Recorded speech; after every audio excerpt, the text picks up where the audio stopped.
noticed that the world seems to be on a trajectory that is going to cause absolute confusion?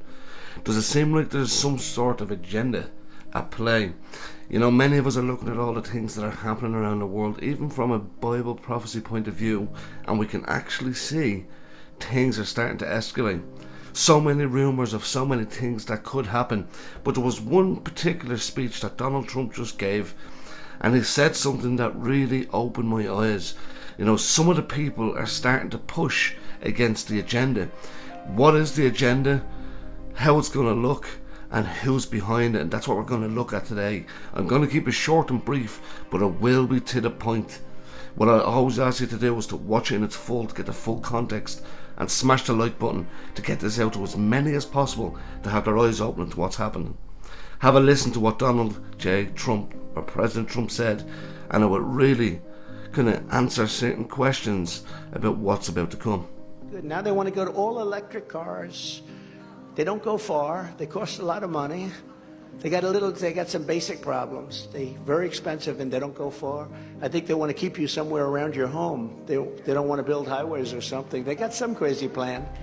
They always have something. You know, they want to build, I don't know if you know, all electric army tanks. Now we have these army tanks. No, I just saw this yesterday. They want to build all electric army tanks. The army tanks, the greatest tanks, the Sherman tank, the greatest tanks in the world we built. So now when we go into obliterate a country with our army tanks, at least we won't pollute it with the pollutants pouring out of the back of the tank. You know, any of us following this whole agenda of the whole green agenda, this has been the big push for the last 3 to 5 years. And you know, Trump said something about they don't want us to have this, that or the other when he's talking electric vehicles and all the other things. When you look deeper into some of the interviews he's given, the question is, who are the they, and what is the real thing that they're looking to try get us to do?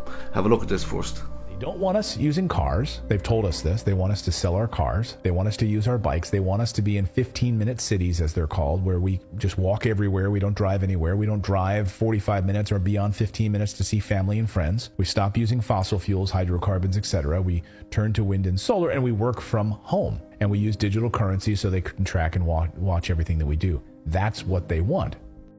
Now, the they who was behind this, most of us have heard of the World Economic Forum.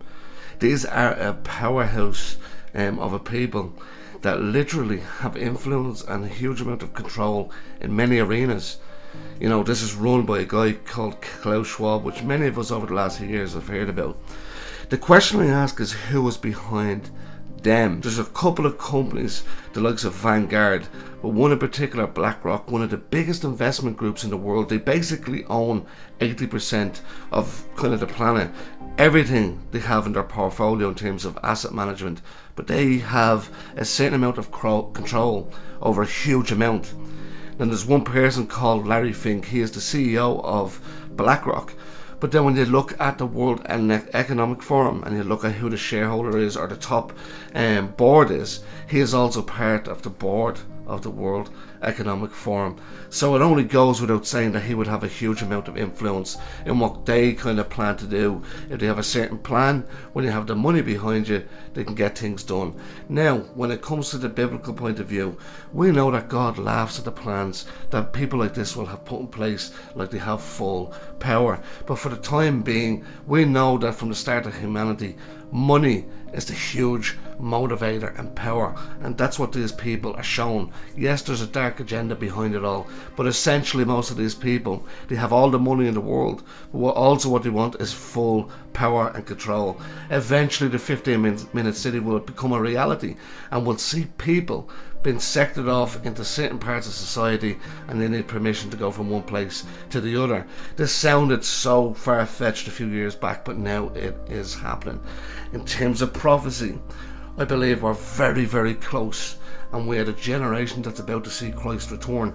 But we have a mandate right now to be able to share the gospel, to open people's eyes up to the evil of the world, to say, yes, this type of thing is happening. It's been happening since the dawn of age. But know that Christ has did what he did in terms of dying and rising again for you here and now, that you can still receive him. Time has not run out just yet.